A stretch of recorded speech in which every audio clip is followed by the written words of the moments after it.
Graduate studies at Morehouse College in Atlanta, Georgia, where he earned a Bachelor of Arts degree in philosophy and religion.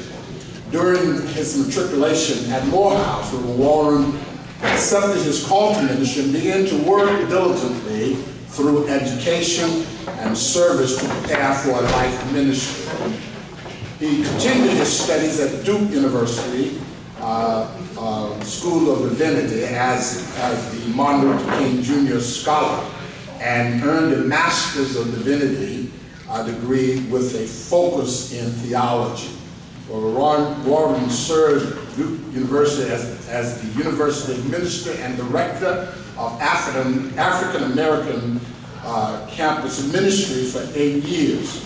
Presently, Reverend Warren is also affectionately known by the congregation as Pastor Mike, and he serves as the leader and pastor and teacher to ever-evolving communities of visionary and dreamers at First Corinthian Baptist Church. Within 2 years of his leadership at FCBC, the church experienced a tremendous amount of growth, tripling its membership and inevitably necessitating the addition of a second service. Well, Reverend has worked tirelessly to build an innovative, relevant, and groundbreaking ministry with a commitment to social justice. He played a vital role in getting the New York City living wage legislation passed through the City Council, and currently serves as a board member of the National Action Network. In the spring of 2012, Reverend Warren was appointed as the first National Director of Ministers Division of the National Action Network by Reverend Al Sharpton. His work has been recognized by many media publications, including the Harlem Torch, Positive Community Magazine, the Amsterdam News, and by Newsweek magazine as one of the Lord's foot soldiers. Reverend has been honored as the recipient of various recognitions and citations, including being inducted into the Morehouse College Martin Luther King Jr. Board of Preachers as a distinguished preacher. He is a member of the Omega Psi Phi Fraternity Incorporated and Morehouse College Alumni Association. And in addition to his religious affiliation and community involvement, Warren also serves as weekly columnist for the New York Amsterdam News. Reverend Warren is married to the Reverend Dr. Lakeisha Warren, who serves as the executive pastor of the First Baptist Church. They are proud parents of 2 beautiful children, Michael III and Jasmine Dominique. Ladies and gentlemen, please put your hands together for Reverend Michael Warren Jr.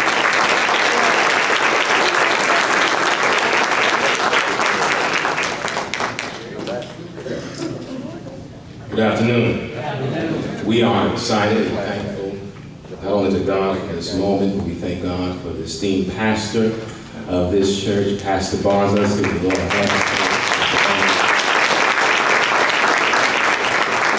for not only providing this tremendous space for us, but being so gracious in his welcoming of us to this place in this season and at this time. And so we are thankful to you, Pastor, for this opportunity.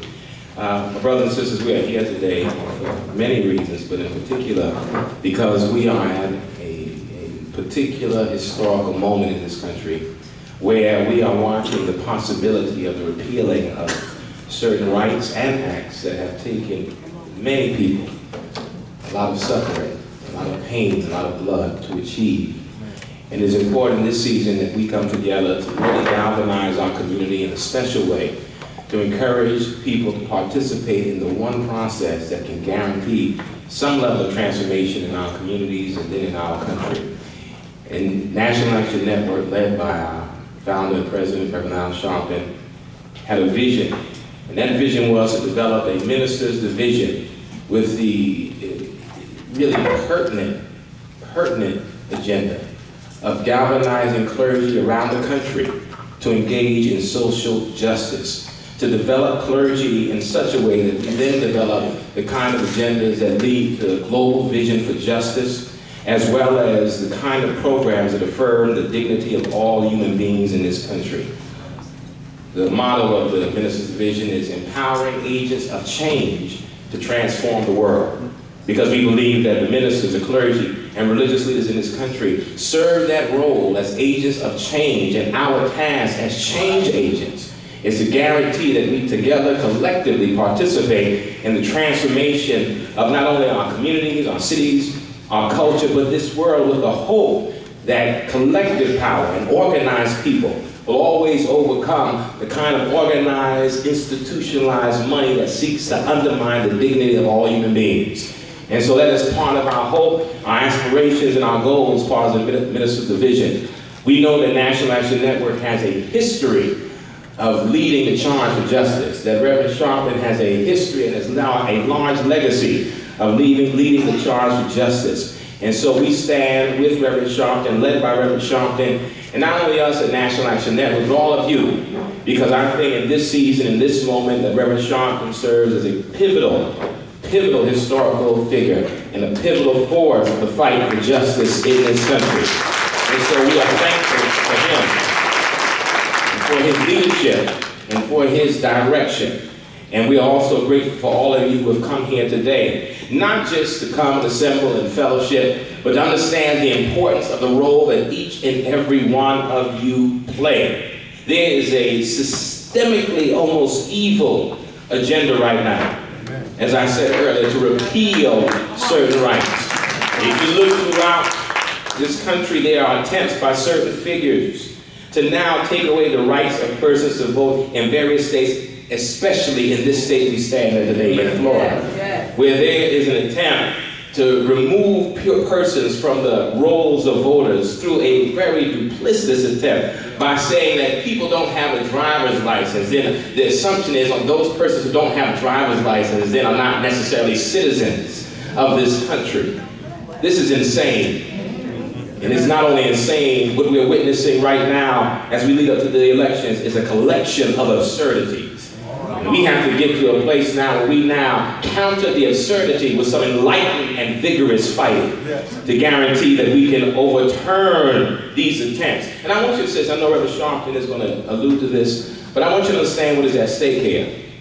9 of these states that have these rigid voter laws, these states, or the collective of all these states, represent 78 electoral votes. 78 electoral votes. That is more than enough to decide a presidency in this country.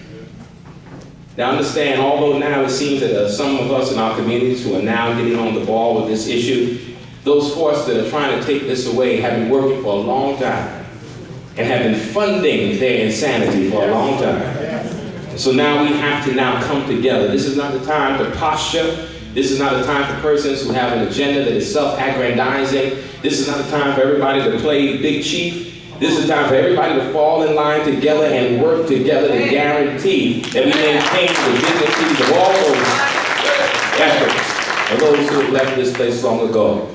And so this gathering is an attempt to begin that process, to encourage all of you to do the work that many of you are already doing, to do the work to mobilize people to vote and to be aware of what is happening so that when they try to vote, they don't be denied the right to vote.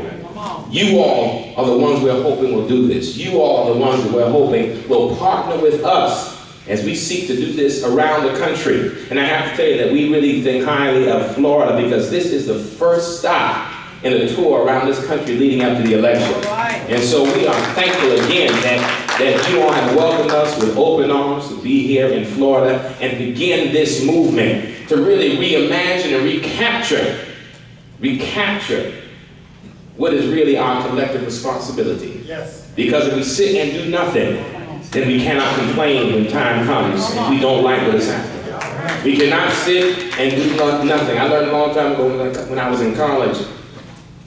When we were preparing at Morehouse to move forward, they began to tell us how critical we were as the future leaders of this country. I remember that first week of our freshman year, they kept drilling something into our minds that I think really captures this moment. They would tell us almost every day, we are not here to play, to dream, or to drift. We have hard work to do and loads to lift. Shun not the struggle, for it is God's gift. Move in strength, move in power, and know that the world is standing on tiptoe to see what you will do. And that is what we're doing. Standing, waiting to see what you will do. Amen? Amen. We are thankful today, not only being welcomed into this place, but also for those who have come to express not only support for the efforts of Reverend Sharp National Action Network, but those who believe in the power of voting and the power that we each possess. And I know there are times we feel that the problems that plague our communities are so daunting that we have no ability to turn it around, but we do. And one of those places we do that is with our vote. That is real. So we're thankful today, not only to be welcomed here by the pastor of this tremendous church, but we thank God, whom we're going to hear from next, the mayor of this city of Eatonville, Mayor Bruce Mount. Amen.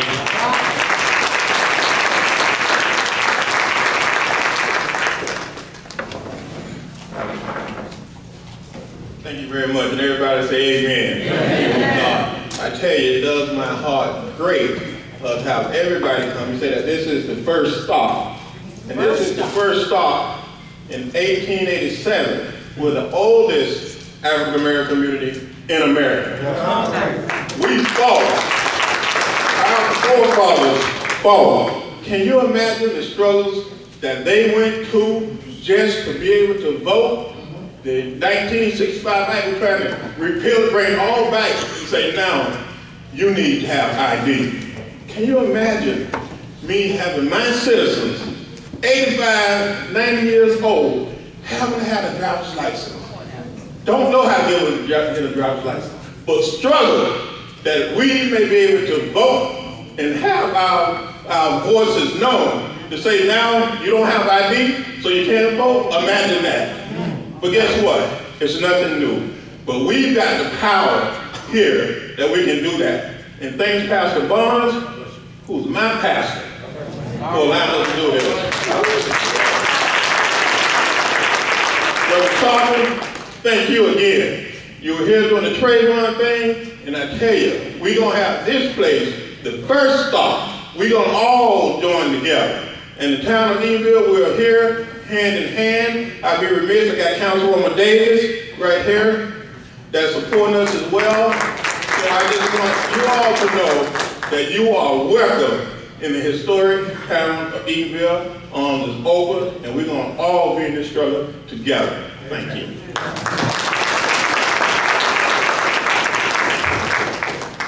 Thank you, Mr. Mayor. And this time we'll have a representative for Congresswoman Brown's office, Ms. Chester Brown.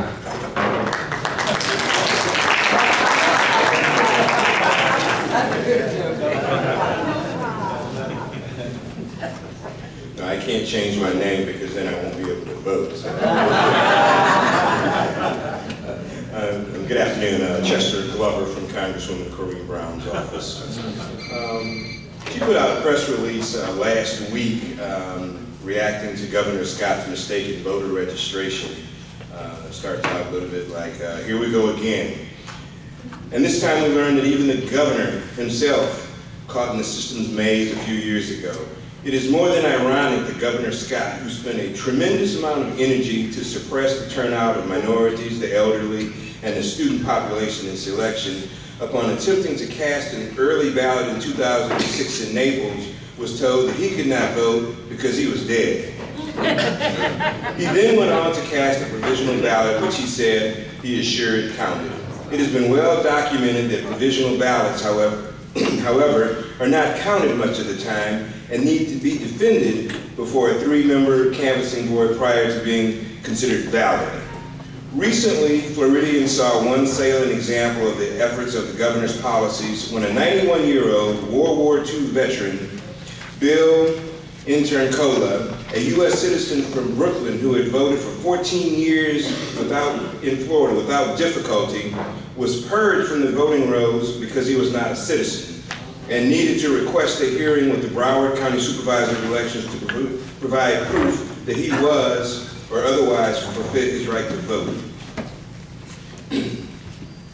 In conclusion, a study conducted last year by the New York University New York University's Brennan Center for Justice found that up to 5 million voters across the country may be prevented from registering to vote in the 2012 elections because of onerous restrictions tacked on during this legislative session. In the words of Michael Waldman, the executive director of the Brennan Center, this is the most significant rollback to voting rights in decades. Minority voting groups, as well as elderly voters, university students, have taken too many steps forward to allow these types of retrogressive laws to reverse them.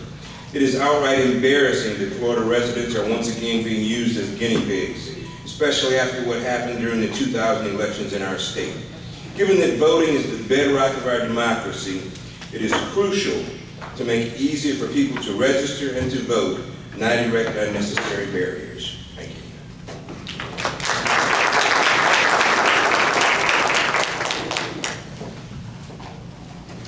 Thank you, Brother Glover.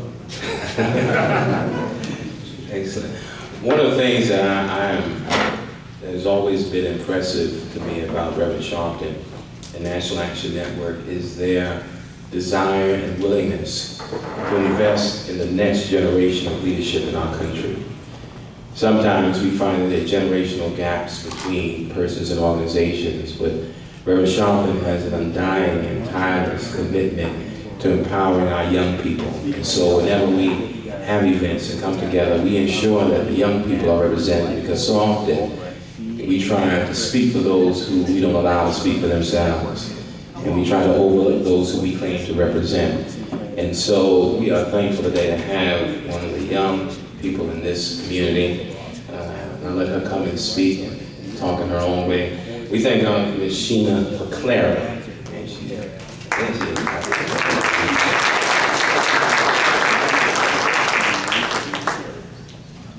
Good afternoon. Good afternoon. Well, I was not expecting to come up here. I want to go freshen up. How y'all doing today?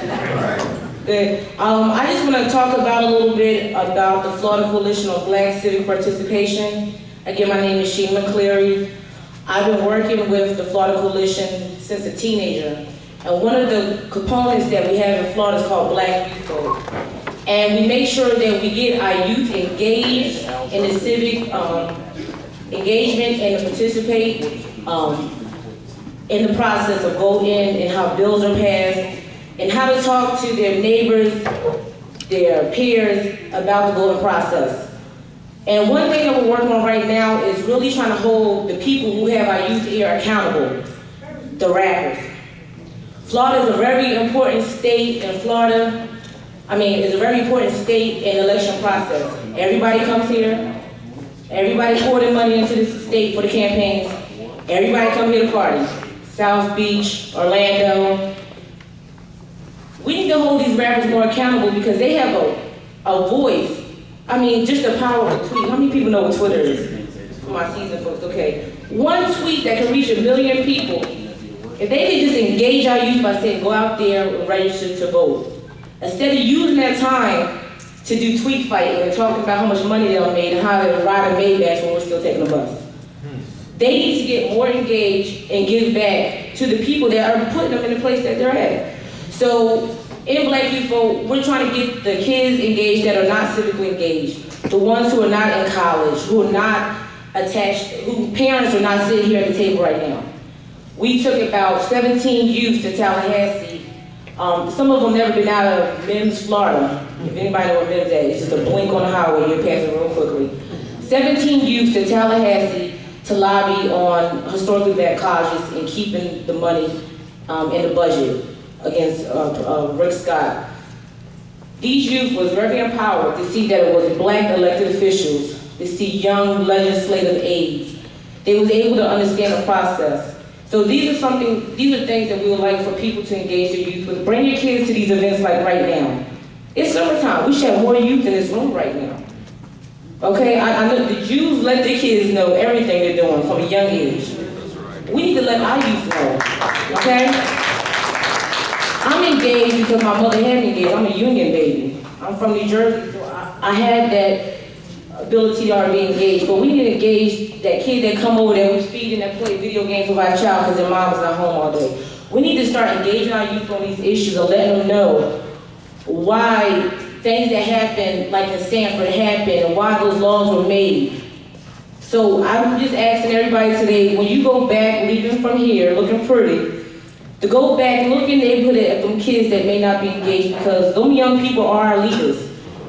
And I'm just really excited that right now that we are talking more about civic engagement, voting. I mean, this is a great time. 2008, people got excited about somebody of color running, but now people get excited that they know that the power is in the of a voter card. So please continue to get your youth engaged, teaching them why it's important to vote. I was just talking to a young brother over there today. He asked if I go to the board meetings, and I said I'm gonna try to. And he asked, well, why do you think our people are not at the county commissioners meetings? I said, because they don't know. Not that they don't want to, they don't know about it. They don't know they're allowed to go to these board meetings. You should take somebody. They don't know that sitting in that council meeting determines if they get a new sidewalk or not. So we can't get mad when the other side has nice sidewalks. So just educate our community about little things, get them involved, and we should have more people sitting on boards and in office here. I live in Seminole County. We don't have any representation. I took it upon myself just to sit on the Early Learning Coalition board for child care, because everybody who's giving out free child care, none of those people really have kids or never had to determine should they work or stay home or, So just get engaged, and I just really appreciate everybody being here. I'm about to get off the mic, but it's an honor to be here, and thank you.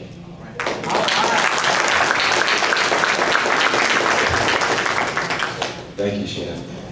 It is my deep pleasure to introduce a young lady whose gifts and whose leadership are known far and wide. I have the pleasure of working with her at the National Action Network. Many people know I'm founder and president, Reverend Al Sharpton, but the executive director of the National Action Network is Sister Tamika Mallory.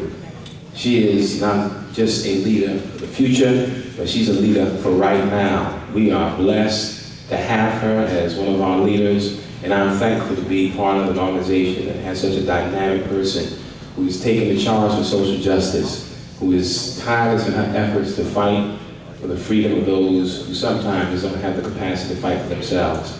And so it is my pleasure, and I'll ask you to put your hands together as we welcome our Executive Director of the National Action Network, Ms. Tamika Mallory. So much, Reverend Warren, and to all of you, Pastor Barnes, thank you so much for hosting us here. And to all of you who are here with us today, this is a great occasion as it is our first stop on our voter engagement tour. And we're excited to be in Florida. There's so much energy here around so many different issues. And so we are truly excited to be here to start this tour with you all. As Executive Director of National Action Network, I again am glad to be with you all, but we're here for a very scary and serious reason.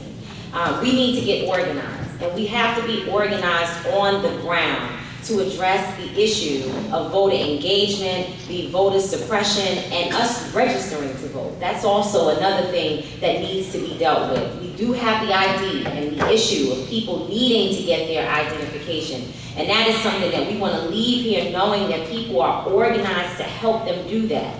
But we also cannot forget about the folks who are not even registered to vote, that need to be woke up, and they need to be brought out and make sure that they register. So A. Philip Randolph Institute is here with us today to do that, and we thank you very much for being with us. As it has been said, there is an all-out assault on us, people of color, women, elderly community, the disabled community. There is an assault on us. And since we know it, we can do something about it. But we won't do it if we are not active, if we're not engaged, if we're not working. Those of us who are sitting here, we all have a network. We all have friends, we all have family. And so what National Action Network realized is that we needed to be the leaders to take this charge, to go into our community, to our people, and get them organized so that they can do work on the ground. And that is what this tour is about. When we leave here, we want to know that you all have what it takes to not only engage the people in Orange County, but also to spread out and do work all over Florida, and then to reach out to people in other states. and make sure that they know about the new laws and that there are issues that they must be focused on in their communities. But this will not happen with us making phone calls and sending out email blasts. We have to actually travel into these cities, set up committees, set up an army of people who are going to do the work on the ground. And so all of you being here today is very important because you are a part of a real active movement, an active movement of people who will be engaging the least of these. Those folks that may not be watching the news every day. They may not be getting the information in their homes about what is happening with the voter ID laws. But we're the leaders. We're the ones who do know. We're the learned folks. We do pay attention to what's happening. And so we have an obligation to go from this place and go out into the streets, make sure that other churches are organized.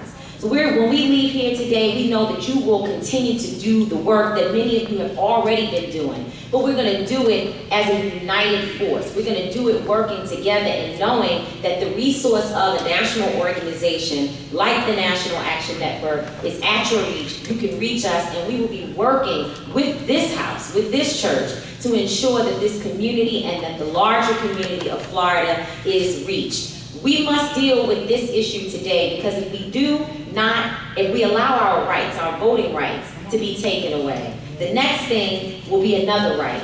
And we will continue to lose our rights until we have no rights. And so we're standing up right now, not just about this issue, but to show that we are an organized, united people that will fight back and ensure that our rights are protected and that those who came before us did not die and sweat and do all of the sacrifice that they did for us in vain. We have a real obligation, brothers and sisters, and I thank you all so much for being with us today. Know that National Action Network is your organization, and we will continue to be present here in this community and across this country. Please lift us in prayer as we move along. Thank you very much.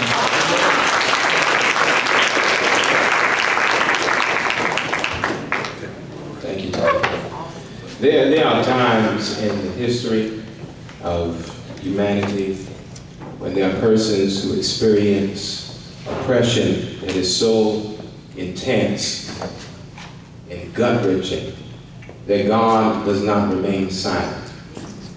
The scripture reminds us that when the Hebrew people were under the full oppression by Pharaoh, that some things triggered God's movement. It said that God heard their cry. And then God saw their struggle. And when God heard and God saw, then the record said God moved. And when God moved, God called someone who could not only answer the cry, but who had the tenacity, the temperament, the strength to lead God's people out of bondage. And I have to tell you that when you answer that call, it is not a call for those who hide and shrink back. It is not a call for those who easily sigh, surrender, and throw in the towel. But it's a call for those who, no matter what comes their way, through attack, through persecution, through the attempts to tear down one's character and reputation, who stand vigilant.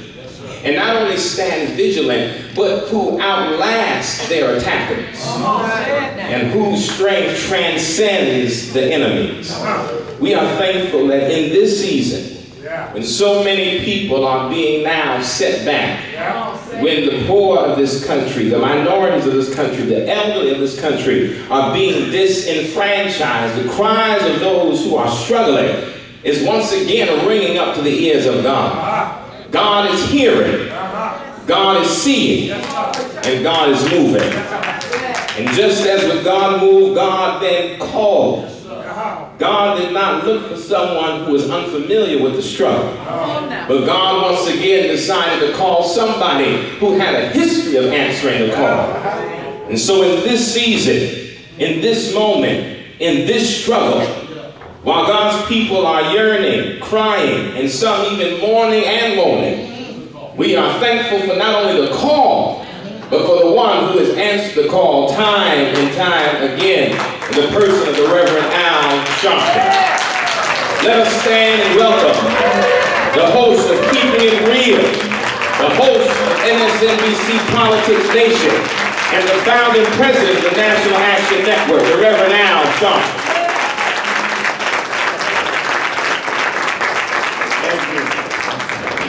Thank you so much.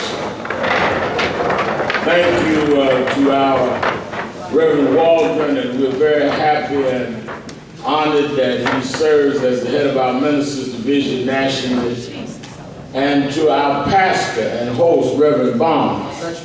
Give him another hand, Reverend Barnes. And our Executive Director, Tamika Mowry, and all of you that have gathered, particularly the mayor who hosts us and welcomes us again to this historic city, and to Eatonville and the elected officials, and all of you that thought it not robbery to join us today. Let me begin by saying it is very providential that not only we start this tour in Eatonville, but that we started today. I left New York early this morning, and I was on calls all last night because as I speak, there is an attempt by members of Congress to hold Attorney General Eric Holder in contempt. That's right, that's right. Last night on my television show, I debated, interviewed, whichever way you want to define it, Florida Congressman Michael, who is part of this bogus attempt. When I landed in Orlando, the Supreme Court had voted to uphold President Obama's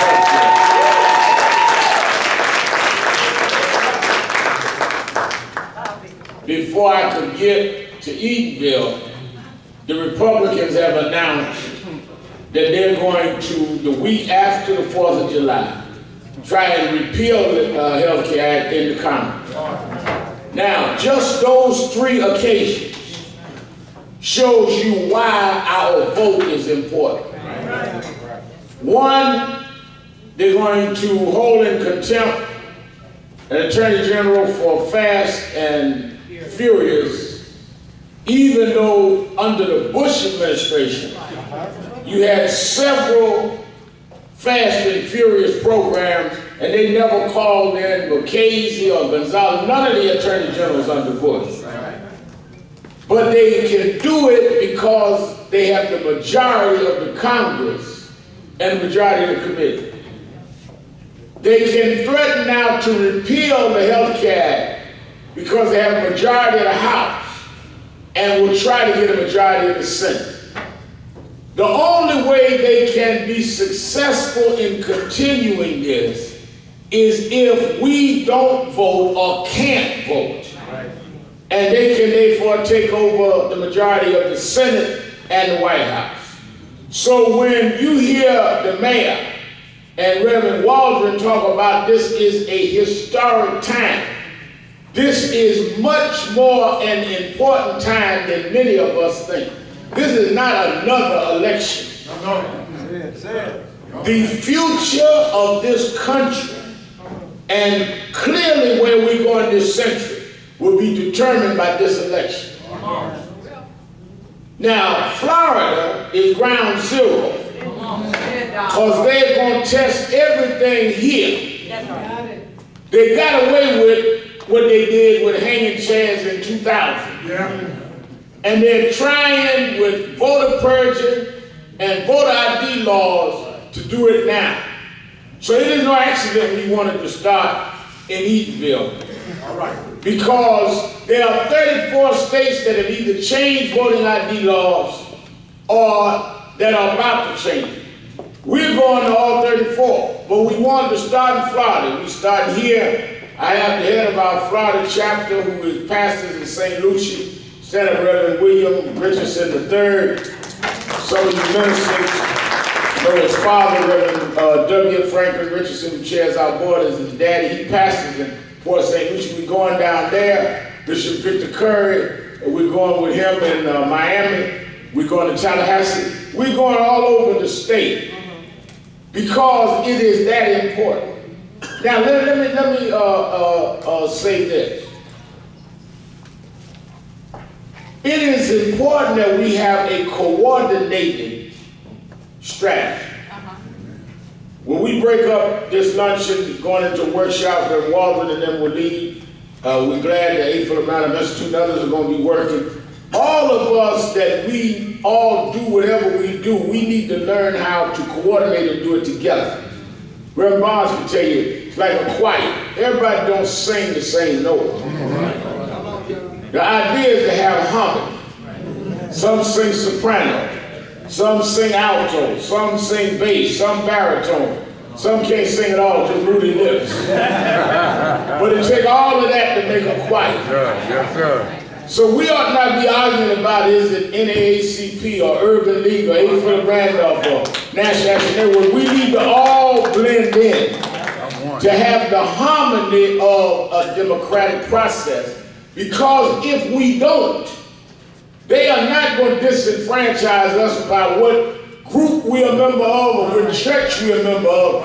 The target is all of us not being able to vote. That's the target. As long as they can cut down the number of voters, they can succeed. And let me tell you something. I tell people, Reverend Barnes, wherever I go, it doesn't even matter where you vote. It doesn't even matter who you vote for. What matters is we must protect the right to vote. This, you know, everybody knows I'm close to President Obama, but even if you don't want to vote for President Obama, we got to preserve your right to vote. This is nonpartisan. Macedonia don't endorse candidates. Reverend Barnes may get the Holy Ghost and speak in tongues, calls him by name, but he don't endorse it. He ain't responsible for what he says in the spirit. This is about non-partisan, but our right to vote. Now, first argument they say is, well, you got to have ID to do anything. We already have ID to vote. We're not against ID to vote. But what we're saying is the same ID we had when Reagan ran, same ID we had when Bush Sr. ran, same ID we had when Clinton ran, same ID we had when Bush Jr. ran. Why do we get to the re-election of the first black president, now we need new ID? Well, we're trying to prevent fraud, but there has been no fraud. We went through the books. Nationwide, there's been 0.0003% fraud. So you've got a solution looking for a problem, rather than a problem in need of a solution. But the effect is that, as stated, that the Brennan Institute has researched this. 5 million people, 5 million, will be taken off the books on these voter ID laws. So in 08, where we saw people lined up to vote, and you saw those lines, you're going to see lines of people that will be denied the right to vote because they don't have the right ID. Many of whom don't even know what the new ID laws are until they get to the polls and they're told that, well, we need a certain ID, you can't vote. Fill out an absentee ballot, going to his point from Congresswoman Brown's office, because they know they don't really count those ballots. And they will declare the winner before they ever even try. That's the game they're going to play. Now, my father, many years we weren't together, but we reconciled for years, but he lived right here in Orlando. He called me the other day, 85 years old. Say he got a letter saying he will not be able to vote unless he comes in with new ID. He said, luckily I'm healthy enough and have a car. Imagine all the folk that age that cannot go, or that don't have the money to go, because it costs money to get certain ID. Somebody said, well, it's only $12, $20. If you're on fixed income and a senior citizen, that's a whole lot of money. If you're a student, that's a whole lot of money. So unless we are going to break down and build collective infrastructure, the idea of this workshop is how we all going to work together so that we can leave in every major city infrastructures to go to the senior housing, go to the place, ministers that will stand up in their church and tell people we want to help you get your ID. So as we fight to change the law, we also have the ID in case we don't get the law changed before this election. So it must be a two-pronged strategy. Then run right back into the sister's idea. First thing I did was call some of these entertainers. And I'm glad Prophet Combs is supporting us. He's going to come out on the road with us. We met the other night, Mary J. Blige. We're bringing her out. Because she's great. A lot of these artists that make all of their money from us need to invest back in us. And I told you, you ain't got to tell folks who to vote for, but you have to protect people's right to vote. The reason why they can shut you down now from your parties on South Beach is political. They now, it used to be where young folk can carry on South Beach. I was down South Beach one weekend, whatever weekend y'all had the crazy stuff. And they was out all night, sleeping all up in the beach. Now they got all that where you can't get, because you don't vote, they can treat you any kind of way they want. Having money and no power means you can't even protect your money. You don't care about how rich you are. They park your Maybach by the jailhouse and give you 2 years. You pick it up when you get out. So we must collectively deal with this. And this is why we're doing this tour, and we need everybody's help. Reverend Waldron is right. Ain't no big, you little, I. It's all of us are big in this. And the way you get to shine is the more folk you help to make sure we get vote ID. You want to get big, bring in big numbers. Because that's where we are trying to make a difference. Mass movement matters. I remember about in March of this year, we had done a reenactment of the March of '65 from Selma to Montgomery. And Mr. Mayor, we walked 55 miles, took 11 miles a day, on the Sunday, that was the anniversary of Bloody Sunday where they originally beat the marches in '65. Many of us were too young. I was too young to be there then. But John Lewis kicked it off, who was beaten that day. Some were unborn. I was thinking Richard wasn't even born yet. Reverend Richard wasn't born yet. I don't think Waldron was born yet. But all of us marched. When I got to Montgomery and we had the big rally, it was 2 days after I got back to New York, during my show, that Ben Crump called me about what happened in Sanford. I had not heard about the case. Some of y'all may have heard it because it was on the regional news. It had not made national news. You know, people always talk about we running on a hot case. It wasn't a hot case. Nobody of New York or Chicago, we had not heard of the case.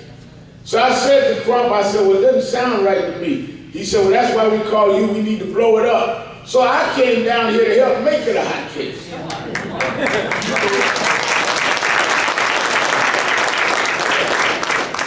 They say, well, Rim Shop and y'all ambulance chasers. No, we the ambulance. Because in our community, ambulance may not show up, we will. But to show you how mass movement works, I called Michael Bays and Tom Joyner, we heated it up, I put it out on MSNBC. We put 30,000 people, many of you were there, in that park that night. When we announced the rally and built up the momentum that day, Rick Scott came in and met with us and appointed a special prosecutor. Now you gotta remember this now. When we got in the case, all of us, everybody, y'all, Reverend Barnes, because he hosted everybody here, the parents, everybody. When we got in the case, the local chief of police said there was no probable cause, there would be no arrest, right? After we start marching in that mass movement, the special prosecutor was announced. She went and looked at the same evidence and indicted Zimmerman for murder too. We had nothing to do with the evidence, never met with the woman, but she wouldn't have been appointed if we had not moved. Now today, Zimmerman is in jail and the police chief is fired. So don't tell me tell me what we can't do if we don't come together and stand together. We can make a difference. Now, we in the African American community, Latino community, women, let's not act like they donated us the right to vote in the first place. We sitting up here complaining about here we go again, like we didn't have to fight to get the right to vote the first place. They killed people over our right to vote. Medgar Evers led a voter campaign in Mississippi, Reverend. He pulled home one night in his car, got out of his car in his driveway, man blew his brains out. 3 little kids inside, beautiful wife. He laid in his driveway and died to get us the right to vote. 4 little girls was in Sunday school one Sunday morning. 16th Street Baptist Church, Birmingham, Alabama. Wasn't bothering nobody in Sunday school. Man put dynamite in the church and killed those innocent girls. Get us the right to vote. They bombed churches, bombed people's houses. Grandmothers had to face biting dogs to get us the right to vote. Here we are 40 years later. Nobody biting you with dogs. Nobody bombing your house. Nobody shooting you in driveways. Just too lazy and ungrateful to protect something that others fought and died to give you. I mean, all we got to do is protect the right. They already got us the right. So what is our excuse? How do we answer our ancestors if we are an ID card away from preserving what they gave us? Wasn't too hard for them to go to jail, and it's too hard for us to ask grandmother, let's go down here and get a driver's license. Then we ought to not have nothing if we're not willing to pay a small price to maintain it by those that paid such a high price. That's what's at stake here, sir. President of the United States, black. Attorney General, black. And we going to sleep. Look how far we've come. And look how much further we still need to go.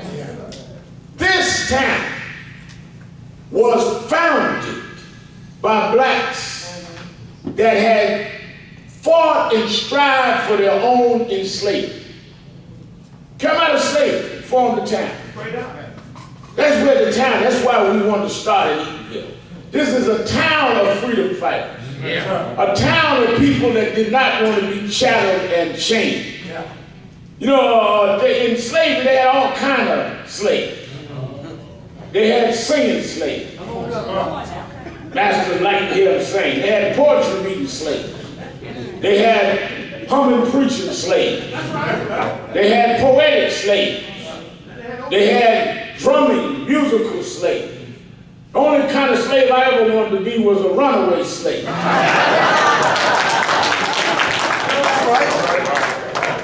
And that's what's wrong. We have developed a generation of talented slaves.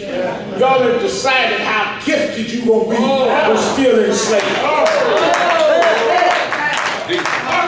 That's why I like Rev. Barnes and Rev. Warren, preachers that will preach the truth. Not teaching you how to be comfortable in nothing. You know, we got too many preachers just telling you how to get rich, but stay enslaved. God never told no preacher to tell you how to get some diamond-studded shackles on your ankle.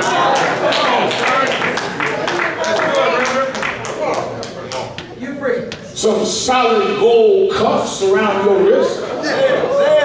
So you got trinkets, but you still a slave? A jeweled slave? This ain't about prosperity. This is about freedom. Come on.